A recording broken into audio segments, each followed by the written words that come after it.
Hello, and welcome to the Canadian Story, where we discuss what Canada is, what Canada could be, and what Canada should be.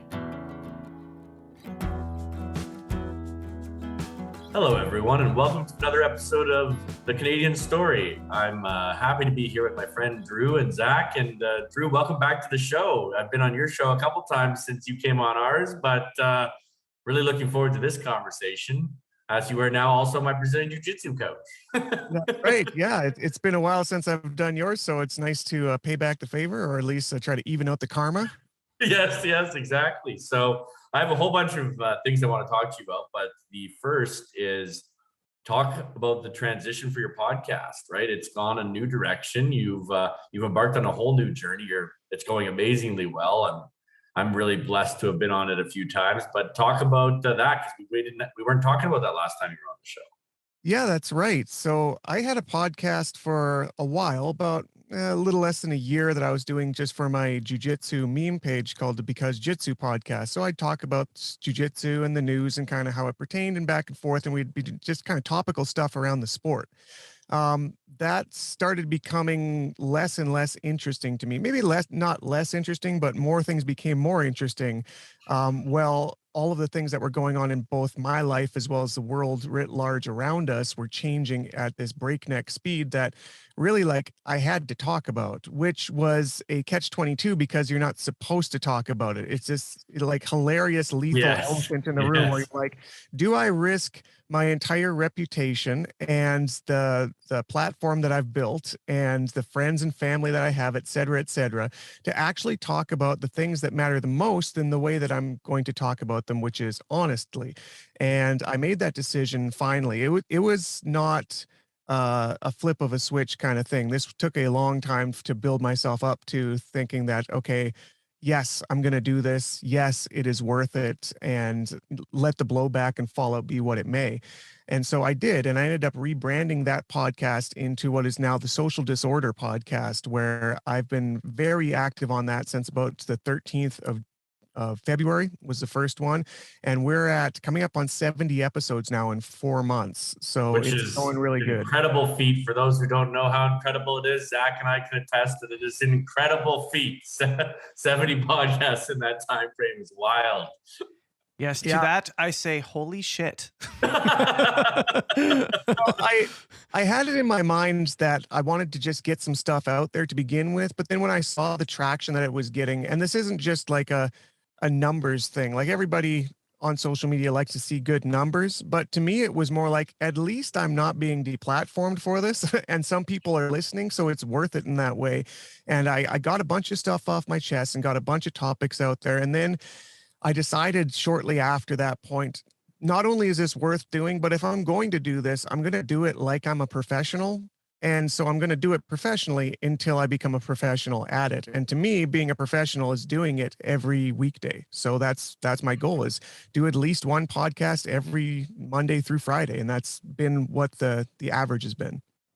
And it's growing at incredible rates. You're getting great guests on. You have just had Derek Fildebrandt on, who we love having on here. You got Eddie Bravo coming on. He'll be the end of the month. Yeah, you've had some great guests, Dr. McCullough.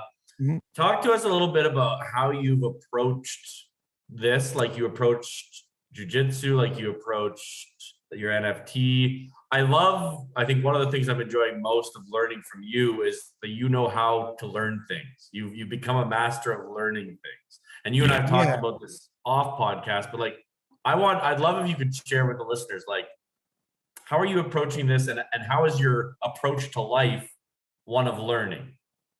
Well, this is the part that people get wrong often, is they think that learning is just winning. And so if you aren't winning right away, then you're doing it wrong and you should probably give up and it's probably not for you. And they forget, or they neglect to realize that actually if you're honestly wanting to learn, if you have a driven intention to learn something, you have to be ready to fail a lot. And so that's been the biggest takeaway from jiu-jitsu, from NFTs, from everything in life that I've gone through in the last couple of years has been failure after failure after failure, but I'm failing forward because I know that the failure isn't the end of the game. That's just the next play, and it's the battle, not the war. You got to stay in the war. And, this has been the driving force behind every success I've ever had in life, to be honest. And they're many and varied in very strange ways, but the through line is exactly that, is that I'm willing to fail. I don't take it personally, and I just continue as if that's a data point to move forward on. So this philosophy of life is something that Zach and I have begun to encounter regularly from, guess what? All the successful people we have on the podcast. There's this theme. Zach, do you want to kind of lay it out a bit so that maybe we can get out of Drew another point in this? Because I think what you're talking about, Drew, may be the most important and most lacking thing in culture, period, right now. Yeah, if I were to speculate, if I were to elaborate on what I hear Drew saying, it's multifaceted, right? The first thing that I see is personal responsibility, the willingness to take up the mantle and say, I will take it upon my own shoulders to try this thing. And then along with that, the willingness to be uncomfortable through being bad at something, right? The willingness to take on a new task that you don't understand fully and say, the only way that I'm going to understand this fully is if I take on the personal responsibility to learn it for myself and not outsource that experience to anyone else. And to be willing to navigate the bumps that come from that. Is that basically what you were getting at, David? Yeah, and I just want Drew to keep riffing on this because I think this singular point literally is the most important. Yeah, there was something that Zach mentioned there that really I think is the stopping block for most people that prevents them from being able to start that successive series of failure and wins and failure and wins and failure and failure and failure and wins, is the actual first step.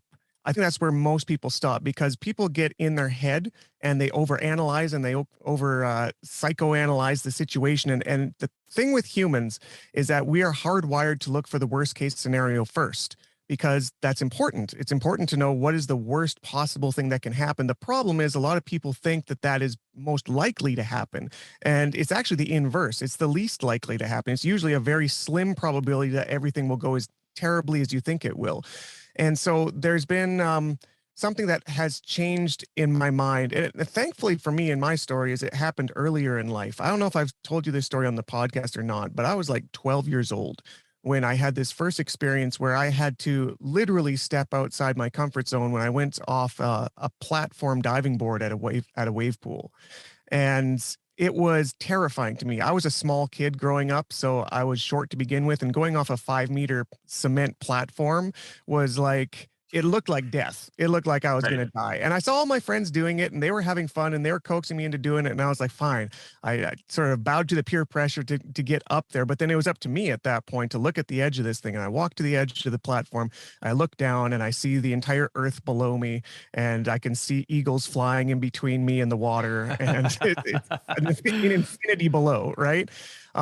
And so there's no common sense that would dictate that I should step off that edge. In fact, all of it was screaming back down. But I'm looking behind me and I see the stairs leading back down. I tell myself there is 0% chance I'm walking back down those stairs in shame.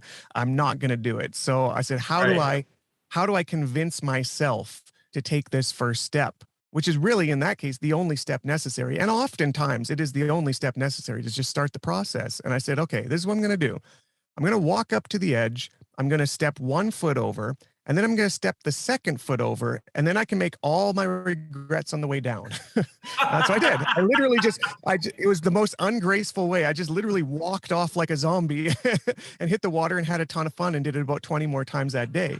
But I've used that as an analogy in many different times. And like poignantly, I think of that time specifically. I'm like, look, let me just try it. And it's gotten easier. It's like a skill set that you build. The more you do it, it's like, I'm not only willing to fail, but I bet you there's some benefit on the other end of this. And I'm more curious about the benefit than I am worried about the failure. Ooh, I love that. More curious about the benefit than worried about the failure. Yeah. So, why don't you take that example and then juxtapose that to how you approached this podcast project of yours? Yeah, well, I mean, this is the thing is I don't have to explain to you guys or really probably to anybody listening to this style of podcast that there are a lot of dangerous topics these days that people lose everything over their reputation, their job, their family, their friends. And a lot of that was up for grabs by making this decision. So that was the common sense screaming in my brain that I should Right. do this. But the benefit that I saw, that I perceived on the other end of this, it wasn't personal, to be honest. Like, I've done nothing but lose money on this podcast and lose friends and contacts and everything else, but the benefit was not like a strictly capitalist one of like, this is going to be great for me. You know what it Yeah. was is I think that this can be literally life changing for other people, perhaps even life preserving, because there are topics that we're not allowed to talk about right now that are getting people killed. Like, let's just be Yeah. straight up honest about Yeah. this. Yeah. I brought up my sister in one of my podcasts who was vaccine injured, who lost the use of her legs after one shot. And she Yeah. wasn't allowed to talk about it for months. She was gaslit for months by doctors who were running endless tests to try to prove it was anything but the vaccine. So we know what the situation is out there as far as how unbelieved we're going to be Yeah. talking about a lot of this stuff, but only so far. And this was the test, is I believe that it was only so far as the mainstream was concerned. I felt like there's a groundswelling of people who are self-censoring that just need somebody to speak for them. And so I kind of decided that it was worth my um position on social media to risk that for their benefit. And that's really what it is. I don't want to toot my own horn or anything, but it came from altruistic intentions, and it still continues because of that. I honestly truly believe it's so important that I'm willing to risk a lot. And I have risked a lot. I've lost a lot as well. I don't need to go into the details, but there are people that don't talk to me anymore. There are people that send me nasty messages, Yeah. and I get blocked and shadow banned a lot on social media, whereas I make all of my income to support my 6-person family. So, I mean, this was not a trite or trivial decision to make, but I regret it not even for 1 second. Yeah. And on the flip side, what have you gained from it? Now that now that you have stepped off the edge and you're falling, and then you've been in the pool, what have you learned? Well, this is the thing is, like I said, this is a skill set that I've built over time, over many different important moments to make that similar decision that I believe the benefit is better on the other end of this no man's land. And I was right. It's clear that there is a shift in the paradigm coming. And I think we all kind of sensed it with our spidey senses that this can't continue. This can't go on. The pendulum's being pushed synthetically so far to one direction that it's just going to take one slip and it's going to crash in the other direction. And I believe that not only did I time that well, but I did see that one coming. And I should say, like, the benefit that I'm seeing already is giant doors are swinging open for me, because like I said, there's people just waiting for somebody to be their voice. Like, I'm getting as many bad messages and DMs as I'm getting 10 times as many good ones, as well as people like really honestly thanking me for what I'm doing and telling me not to stop. And it's edifying, to be honest, to the soul, to be able to like interact with people on a personal level like that, and know that this is what you thought it was. You weren't wrong in this. I'm still learning as I go, but like, I believe that by the end of this year, this will be my full-time career, because it's just so much potential there that I kind of assumed and supposed and hoped that it was there. But yeah, I'm definitely failing forward on this one. I'll put it that way. Well, that's the only way to go forward, right? Yeah, Is that's to right. fail. I just want to say, because obviously we're kind of in, we both run these sort of podcasts that talk about the things that we should not talk about, right? And I just want to echo what you said. Like, the positivity that we see vastly outweighs the negativity that we see. And what I've really enjoyed through this process is, one, I feel like we are cultivating a community of people who just want to know what is real. And that's a really exciting experience. And alongside of that, the the demographic of people that are coming to this community is so unbelievably wide and diverse, and it's not just the racists and misogynists here. It's crazy. Like the people from all walks of life that I would have never thought would take the position that I've taken through this, through this situation.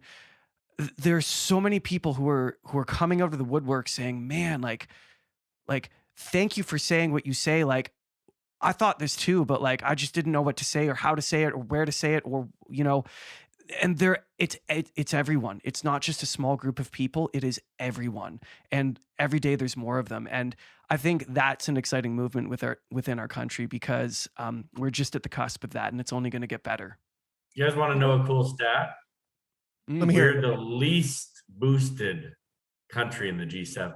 Yeah, I saw them decrying that in Parliament. I was like, go Canada. Yeah, exactly. I didn't know that. That's amazing. Yeah, I read a stat in the Montreal Gazette yesterday, actually on today's podcast, if you're listening, where they stated that only 57.4% of Canadians are considered boosted. But I read another one on that. I don't know how much to take these numbers for what they are, but if you take them as honest stats, which is a kind of a tricky, slippery thing these days. I never realized until this last couple of years how much math and statistics can lie. Depends on who's running them and where they're getting their numbers. Yeah, Churchill said lies, damn lies, and statistics. I think it was. There you go. Yeah, you can absolutely prop up whatever argument you want with math, and because it's a quote hard science, it must be true. But anyways, the stats on this article said 57.4% boosted, but I was surprised to see that they have raised the double vaccinated numbers to 90.3%. So we, as unvaccinated people, are under double digits now, as far as that's concerned. If that's true, we're under 10% now left in Canada, which is crazy. Wow. And I say this all the time on the podcast that I try as much as possible to take away from the team mentality of vax versus unvax, because that's what they want to do. And that's what they've been playing back and forth with this gaslighting, as well as demonizing of one tribe or one people or one type of thing. That's bullshit to begin with. But the reason why that's important to me, and it should be important to everybody, vax and unvax, is that what the unvaccinated represent is the control of this whole experiment. And so if we don't have a control to compare against, then it's impossible to know how the experiment is going. And I don't believe that that's not by design. If at the very least, people who it benefits, being big pharma and politicians and mainstream media and everybody propping this whole experiment up, it's at the very least a happy coincidence that they don't have to compare against a large group of people anymore. But I'm curious to see, on that note, as we move forward into the next fall and winter coming up that everybody is talking about. Don't forget, the fall is coming. We're not out of the pandemic yet. I'm curious to see what their scapegoat is going to be if there's like less than 10% of people to blame it on this time. Right. I personally think, and we had another guest on about a week or so ago. She brought up an interesting perspective. She said, well, if they didn't tell the truth about the deaths, meaning, they had to come out eventually when they took enough heat and say, oh, you know what? So about, only 49% of the deaths that we've reported are directly due to COVID, and the other 51% are actually due to other things, but they just happened to have COVID. Whoops, sorry, we made a mistake. Like, why would they tell the truth about the vaccine numbers when they're trying to push people into doing it, right? So this is entirely anecdotal, but I think they're full of shit. I think that's objective at this point. Anybody who looks is like, there's this funny term that people use as a pejorative now. It's like, oh, you do your own research, lol, lol, lol. It's like, yeah, where do you get your news? Oh, from the news. So you don't do your own research, but you're the smart one. Okay. Right. They say it as this derogatory thing, like, oh, you take the onus on yourself to look at the information. You must be stupid. Yeah. That's so funny. That's where we're at. But it's really got to this point where one of the term du jour of the last year has been mass formation psychosis, right? Yes. So this is an idea that's been propagated and popularized by Matthias Desmet out of, I think he's Belgium or somewhere. Yeah, Belgium. Yeah. And he the easiest way to understand this is there is a dynamic among masses where the vast majority of them are basically up for grabs. And there's a small minority on one end of the spectrum and on the other end of the spectrum that are fighting over the control of those masses. Yeah. And what's interesting when he talks about it, and he goes into all sorts of detail, he's got a book coming out. It's already printed in Dutch, but I believe the English one is coming out this year. I'm looking forward to getting that. And one of the interesting details of that paradigm is that he said most of the people, the mass in the middle, let's say it's 80%, you got 10% on one end, 10% on the other end, they're fighting over the 80% in the middle, is that they actually want to be told what is real. They want to be told what's true. They're not willing to do the work to figure it out. They're looking to people to tell them, which when you have a bullhorn the size of the CBC and the CTV and every type of captured media out there that the government is going to prop up, and you've got Colbert that has like dancing vaccine syringes, and it's like everywhere you look, it's like, oh, well, these are the people we trust. This is Hollywood. They wouldn't lie to us. This is the government. These are our heroes. These are our, exactly. Yeah. They co-opt themselves into this mainstream ideology of these are everybody who we love and hold dear. So why would they tell us all the wrong thing at the same time? You must be wrong.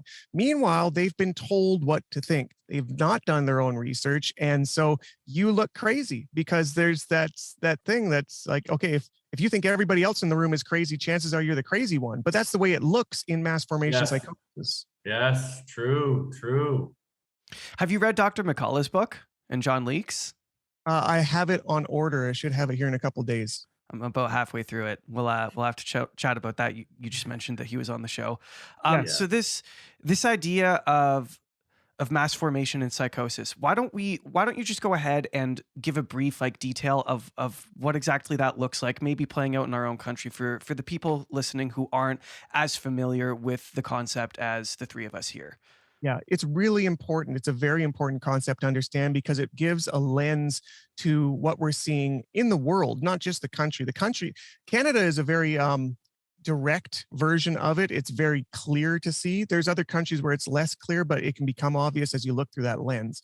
And one of the easiest analogies that I've heard that I use to explain to people how this dynamic works was one that I believe Brett Weinstein brought up on the Dark Horse podcast once.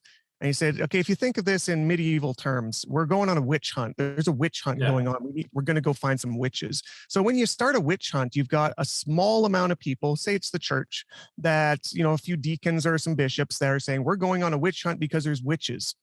Most of the people, the rest of the society, don't really care one way or the other. There's like, okay, if there's witches, we'll get them. If there's not, I don't really care. Like I was fine before I knew that there was witches. It doesn't matter to me. And then there's a small amount that are like, no, this is wrong. This is incorrect. This is observably cruel, and you're doing damage to society by doing it. And that's the other small percent. And they, by definition, become the witches. So it's a self-fulfilling prophecy where you just need to start a witch hunt, and anybody who says there's no witches are the witches. Right. Oh, that's so good. That's a really good way of putting it. I hadn't heard it described that way. Bless Brett Weinstein. Bless that man. He's an analogy machine. If he's good for anything, it's like endless, beautiful analogies. Oh my goodness. I first ran in. Sorry, go ahead, David. No, go. I was just saying I first ran into him on the Joe Rogan podcast when I forget which doctor he was on with, but they were talking about ivermectin. Mm-hmm. And I was like, where has this man been? Yeah. Where has he been my whole life? But I would highly suggest his podcast. He's very good. Yeah, the Dark Horse podcast. For anyone who doesn't know it, you need to know it. It is it's run by two evolutionary biologists, Brett Weinstein and his wife Heather Hying, and they are way smarter than David and I. And you should listen to them. There's a couple of his podcasts here recently. One with Dr. Robert Malone, as well as a man, I believe his name was Dr. Gerrit van der Borsch, Dutch, I believe. But both of them very, very well in the know and had some incredible insights into not only the disease, the application of the virus, the vaccines, but how it plays into society. And it was that former one, Dr. Gerrit, who brought up the idea that maybe the only way out of this is through unvaccinated people, because the problem is that and not to go too deep into the weeds on this because it gets very technical, and I suggest that people listen to that podcast to get the whole story. But again, leave it to Brett to come up with an amazing analogy. He said, essentially, the way that the science works out that we know at this point is that anybody that was double vaccinated or more think of it as a port has been added to their hardware, where there is a port that gives easy access for Omicron to come in. And the problem is that even if they change the vaccine to be an Omicron vaccine, which they're trying to do, but they're failing because the port that they've already installed for this Wuhan variation that every single mRNA out there has in it, and adenovector vaccines, they're all using the Wuhan strain. This port has been put into their system so strong, it's been biased their antibody reaction so strong that they just don't see the Omicron version anymore. And it allows this immediate pathway into their system. And the only people who don't have this pathway are the people who didn't get the vaccines. And so, like, realistically, this doctor was saying the only way we can reach a usable, actionable version of herd immunity at this point is going to be not from vaccinated people, quite the opposite, which is the problem because we're the minority. So there needs to be some way to get a majority. Otherwise, the majority of the population are going to be more and more susceptible over time to this variation. And as it mutates into worse ones, if it does, it's an apocalypse waiting to happen in that way because that port exists. So they've just opened up the path to their own demise. Well, this is the thing. And again, it gets technical, and you can get as technical as you want if you're into that to figure it out on that podcast. But to make it simple, in the viral sense, there's always a trade-off in evolution. You get this for that. You never get two things for once. They call it, there's no free lunch, right? Yeah. So you pay money for the sandwich, or you don't get the sandwich and you keep the money, right? It's one or the other. And in the viral sense, it's a trade-off between transmissibility and virulence. So how deadly is the virus compared to how easy is it to transfer? Right. And you're always giving one to take from another. And so the thing with Omicron is it's evolved in a way using this port, basically this freebie past this system that's looking for the wrong thing now, that has made it hyper transmissible. Its R value, which is the rate of transmission, is somewhere in the teens. I think I've seen between 13 and 17 to 1. Is it really that high? It is, wow. Which is why it's so just unstoppable pandemic. Just the way that works, not a scientist, but the way I understand that to work is if it has an R value of 13, the idea is that you will infect, if you are infected with the virus yourself, you will infect 13 more people on average before you clear the virus from your own body. That's right. So that's how you rate the rate of infection in this case. And to put that into perspective, Delta, which was considered significantly more transmissible than Alpha, was an R value of 6. So we're like orders of magnitude worse than that. And the doctors just say at that R value, you just have to assume you're going to get it. Everybody in the world is going to get it. It's worse than the common cold in that way. You're just going to get it eventually. You're not going to be able to duck this forever.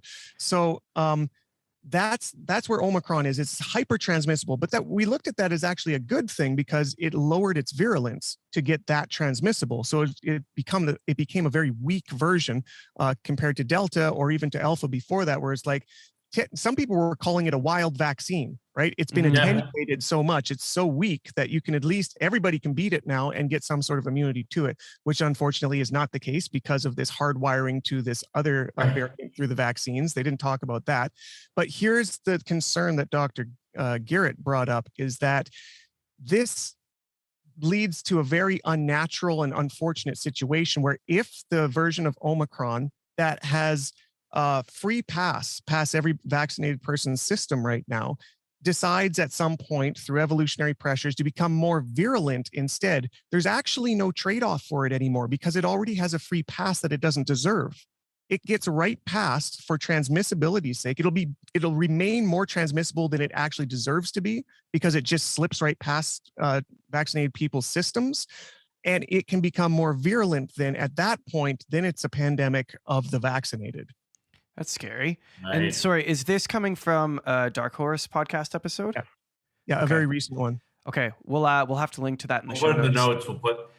We'll put which one it is in the notes. And we very don't tough. say these things to scare people. We only say these things so that people are aware that like these are just facts.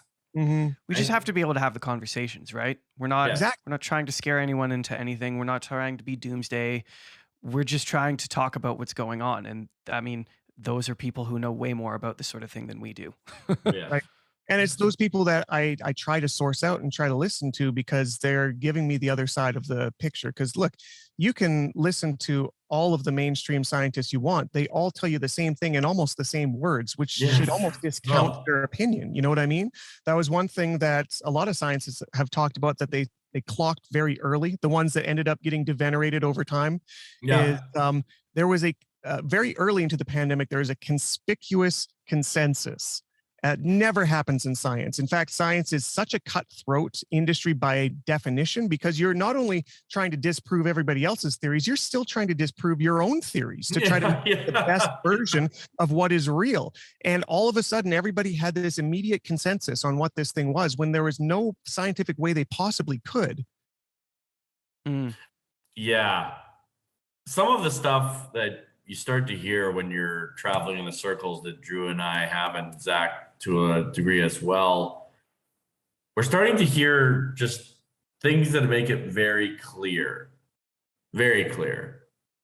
that way more is going on here than meets the eye. And I think we do ourselves a disservice if we don't address these issues. So one of the things that I've been thinking about a lot is, it's possible that the people pushing this in the background that know about the damage that it's doing and that they're suppressing it, it's possible they believe they're doing this for the good of the world because we're overpopulated, right? They may be fully and truly convicted that they are doing the right thing, because it's beginning to look far too quote unquote evil to not be that, to be not be an ideology. So what do you think of that, Drew? I know that's one of the craziest things I've said on this podcast. But, well, here's the thing: it's a logical path that you walk down, where I constantly battle with this in my own mind, back and forth and back and forth. Is this just blind capitalism, or is this actually a sinister motive? And it really could be logically either or both. But it's something is going on that's not up to face. That's not what it says it is. And I think that's clear again to anybody who even looks remotely into what's going on here. Is at the very least, this is crony capitalism gone wild. Yes. I was talking to my wife about capitalism today, because I believe that this is the biggest problem we're seeing with an uprise in socialism and communism within first world countries like Canada. There's a lot of younger generations who believe deeply in this stuff. And I don't believe it's because they believe in communism as much as they think they do, as much as they disbelieve in what they're seeing is called capitalism. Right. And the problem is what they're seeing is not actual, true, pure market capitalism. What you're seeing is market manipulated capitalism that has monopolies, as well as gatekeepers, as well as captured individuals that allow things that wouldn't exist in a pure market. They can't, right? We were talking about agriculture and how there's certain crops out there that the actual genetic code for the seed for this type of grain is owned by Monsanto, and you have to, like, if you use this, you're subject to all these other things. And there's all these weird plays done at the governmental level, done at the corporate level, that don't actually resemble pure capitalism. And it's become this thing where it becomes very easy as a straw man to be like, look, here's your capitalism. This is what you stand behind. Like, no, that isn't actually. That's a really bad version of it that's run wild and has no checks on it. And I agree that there's a lot that needs to change there. But now you want to compare that to what happened in Stalinist Russia? Do we want to go there? Because that's what you're saying is the better alternative. And you can't say that one doesn't lead to the other. Like, if you want to go full communism, we know where that leads. We've seen Mao, we've seen Stalin, we've seen Pot, we've seen all of these examples. It's just the same story over and over again. Hugo Chavez, it's, Cuba, it's always the same story. It never changes. The thing is, though, that they're in an interesting time period geopolitically, where there's no good in-person real representation of what's going on with pure communism, because like there is no pure communism. Right. Even in China right now, it's a hybrid between capitalism and communism. The government is communist, but the people are capitalist, and they allow that to exist because their goal is to overtake all the world economies, and they need a capitalist driver to do that. Yes. Right? Yeah.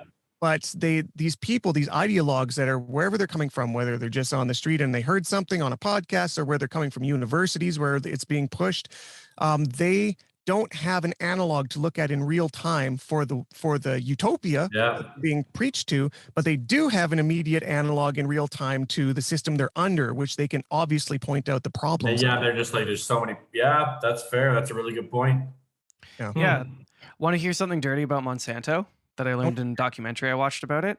Talk dirty to me. Pardon me. Oh, talk dirty to me. So talk dirty to him, Zach. Talk dirty to him. They patented their seed, right? Mm-hmm. So their seed, I think they were talking specifically about a strain of corn, right? It grows very effectively, right? So it's been genetically modified to grow very effectively, very quickly, very large. And it also travels well, meaning it pollinates well, right? So what they do is they go out and they plant a field with their corn, their patented corn. And then they wait a season and they let that corn travel to other fields. And then they go to those other fields and say, that's our patented corn in your field. And then the option presented is you either have to test all of this corn or you can't use it because we own the patent to it and we're going to sue you. And so they not only do they grow their own corn, their own plants, but they also actively suppress the growing of ulterior plants just based on the fact that they hold this patent that spreads around. So they're crushing competition with it. Yeah. Yeah, you want to know, so that's one facet of the corn industry that is crony capitalism. Like it's monopoly, it's a forced monopoly, right? But it gets propped up another way by the government. So that's the corporate level. The corporation is doing this nasty little thing where they actively and aggressively take over other people's crops, even against their will or against their knowledge until it's too late. But also the corn industry is a prime example because it's the most subsidized agriculture of the U.S. Is the U.S. Government has decided that they're going to subsidize corn over every other type of crop. And I forget what the percentage is, but it's extremely high. It's like 70% or something is subsidized by the government so that they can, because people always talk about the American diet, right? And what it really is it is propped up by corn in a giant way. High fructose corn syrup is in everything, you know. Look at any ingredient on any processed anything from the US and there's corn in there. And that's on purpose. It's not because there's no other alternatives. It's because it's the easiest and cheapest and most robust thing to grow. And I've driven across the US here in the last year, and the number of cornfields down there is baffling. In the bread basket, quote unquote, it's just cornfield after cornfield after cornfield for as far as you can see in all directions. And it's not because people love corn so much, it's because it's so cheap to grow because it's so highly subsidized by the government. And then again, that props up this monopoly in Monsanto that grows the only corn to grow. Wow. And I bet you they have good lobbyists. Oh, I bet they have the best. Okay, so why don't we talk about health a little bit since we're talking about food? You're a jiu-jitsu guy. You're a master at your craft. You were just mentioning before we hit record here that you just won a competition. What do you feed your body with?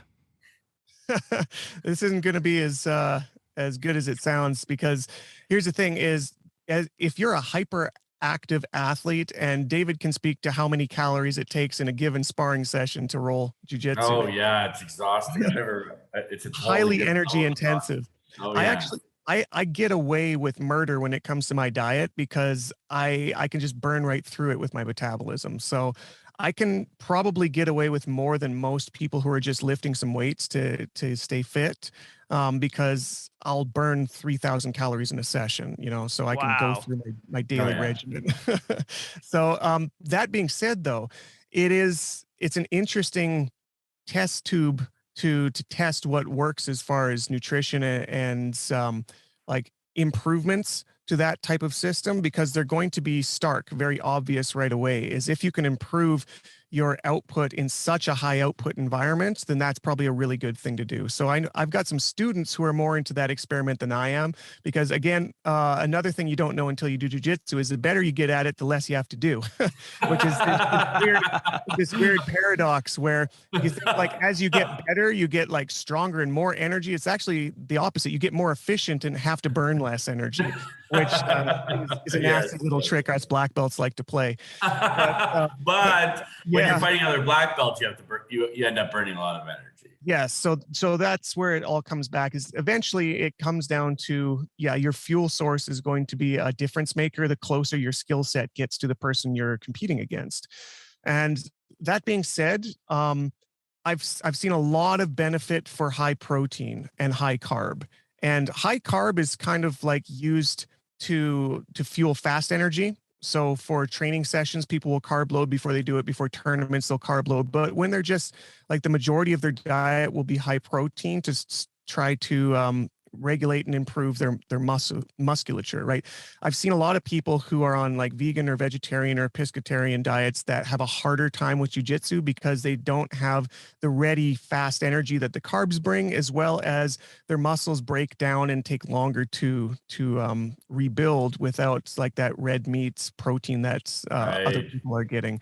So I guess, I mean, this is all anecdotal at this point. I'm not considered a nutritionist by any means, but really your nutrition should represent your lifestyle, and it does. In a way, it mirrors exactly what you're eating, right? Your body will show you what you're eating, and then your lifestyle, the effectiveness of it, will be mirrored by the fuel you're giving to run that type of exercise. Right. Okay, so why don't we talk about training then? You're a black belt. How often do you train? I used to when I had a full-time gym, which is a whole different story. I used to train. I was either teaching and or training 17 times a week. It was often because that was my full-time job. I was at the gym at noon and I wouldn't come home till 10. So every day, 10 hours, 6 days a week. Now that I don't have a full-time gym, I'm going about 3 times a week, but I'll still get like 6-ish hours of training out of that, which is enough to keep me active, as well as improving, which is important. What do you, I'm interested in this. So once you are a black belt, is it kind of like riding a bike? Like you can't just lose that. That knowledge is with you now forever, right? Yeah. Yep. Yeah. Yep. There's 2 types of knowledge that I have come across. So one of the cool things about when you transition from being a full-time athlete to a full-time instructor is you have to rethink everything that you know, because most of what you know athletically is kinetic. And these are going to be the 2 systems that have interplay, is going to be the intrinsic, which is your brain, what you know, as well as the kinetic, which is the body, which is the stuff that you don't know. It's autonomic, right? These are reactions. These are good habits that you've built over time. What's interesting is by the time you get to black belt in jiu-jitsu, it's like 10 to 15 years that you've been doing this. And there's so much. I would suggest that it's probably an 80-20 split, where 80% of all your knowledge is housed kinetically, where you don't even understand why you're doing what you're doing. It's just, it works. And so you've always done it. And it's this strange autonomic feature where I don't even know that I've put my arm where I just put it until it's there. And unless I cognitively track that it's there, I don't even think about it. And then someone will be like, why'd you put your arm there? And then I'll have to look at it and be like, why did I put my arm there? Well, it makes sense. Now that I think about it and look at it, that's an effective thing, which stops him from doing A or B. And that's why I put that there. But I have to think to myself, I didn't think about putting that there. It was just there for me, right? So it's this weird thing that the more you do it, the easier it gets. But it's not because you get smarter at it. In fact, you still have to do the work to go back and deconstruct why your body's doing the right thing. Because a lot of these things have been data chunked over time just from running the same experiment over and over. And that data gets chunked in the subconscious more often than it does in the conscious. Yeah. Oh, that makes total sense. Wow. You are a very smart man. Like, I must say, I always know this. And I'm glad to have you as my teacher in this. Okay, yeah. So I want to get to that. I would love nothing more than to hear a story about kicking David's butt on the mat. He doesn't kick my butt. He doesn't need to. He can just like manipulate it, be like butter. But yeah, no, I'm learning so much. I guess one of the coolest things is the conversation that you and I have been having around energy in fighting.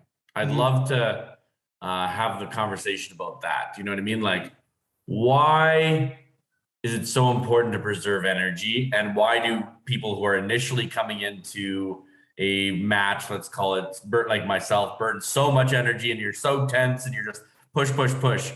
The psychology behind that. I found that fascinating. I think the listeners will too.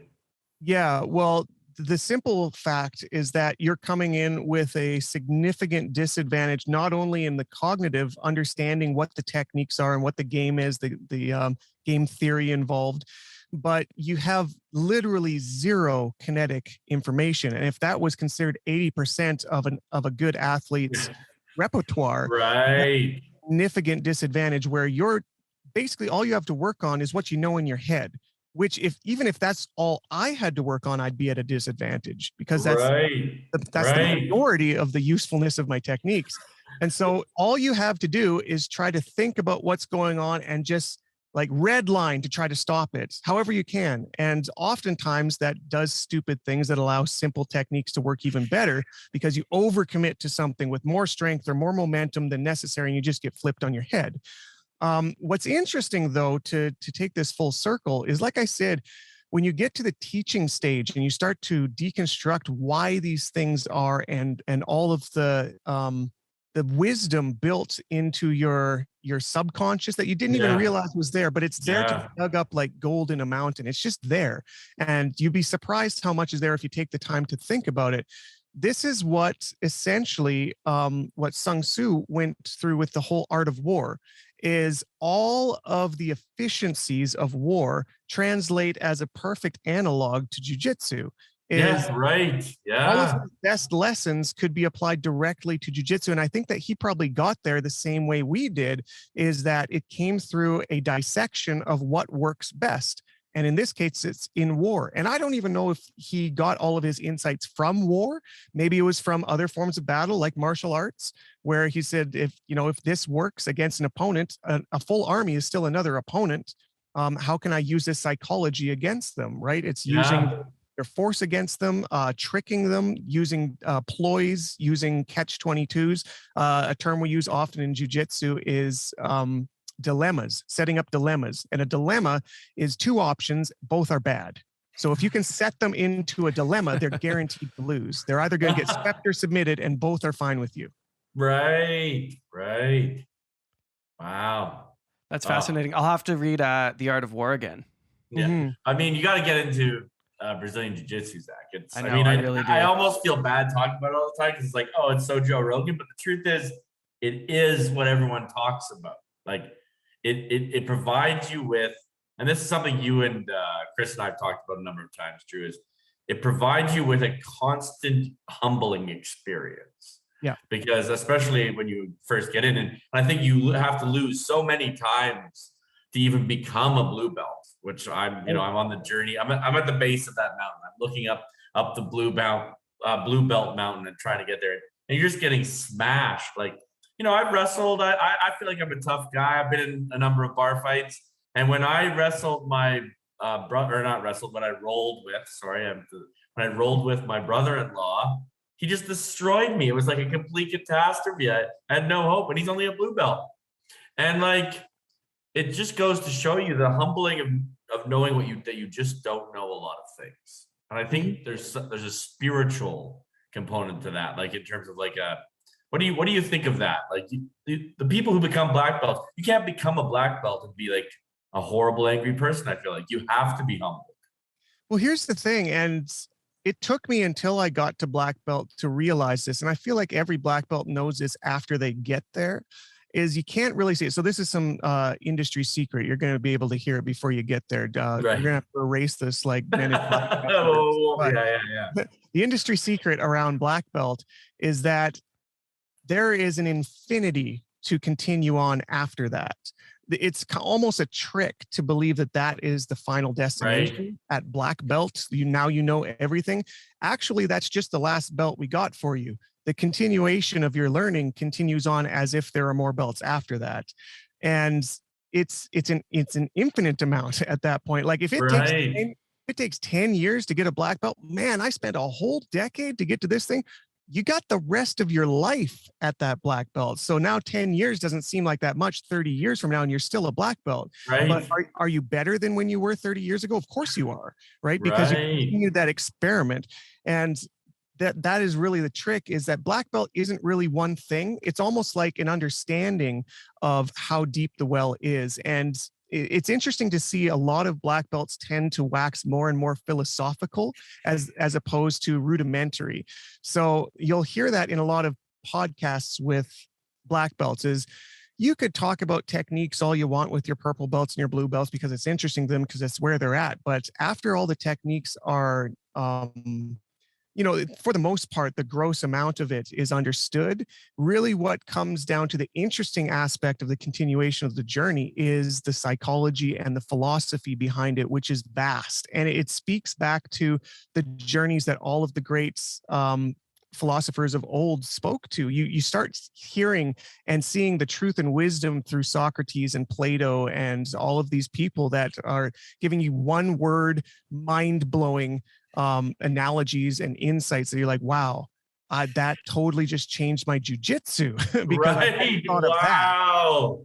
Wow. I love that. Well, we gotta wrap up here pretty quick because we try to keep it under an hour for listeners, but I just wanted to thank you, Drew, for the role you're playing in my life, for the role you're playing in all of your listeners' life.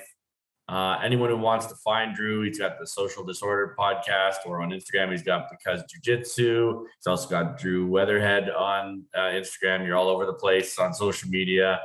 Done a lot of things, but do you want to leave the listeners with any last piece of wisdom or thought?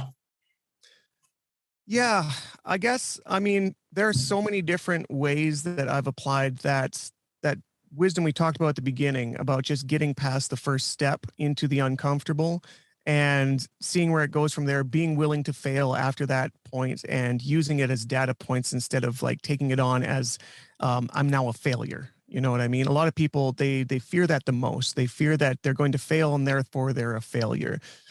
In fact, and this will speak back to the super fight that we were talking about here recently that I had. It was a main event match in a tournament, very public. I did very well in it and ended up winning it.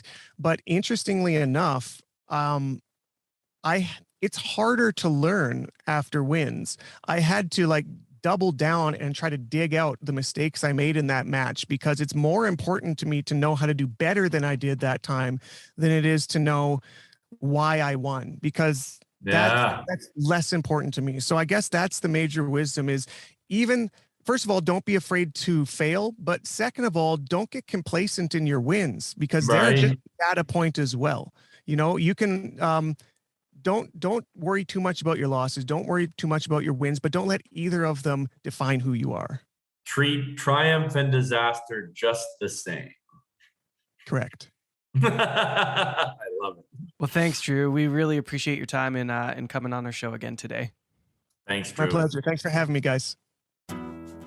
Thank you for listening to The Canadian Story. You can find us on Instagram and Twitter at The CAD Story. That's The CAD Story.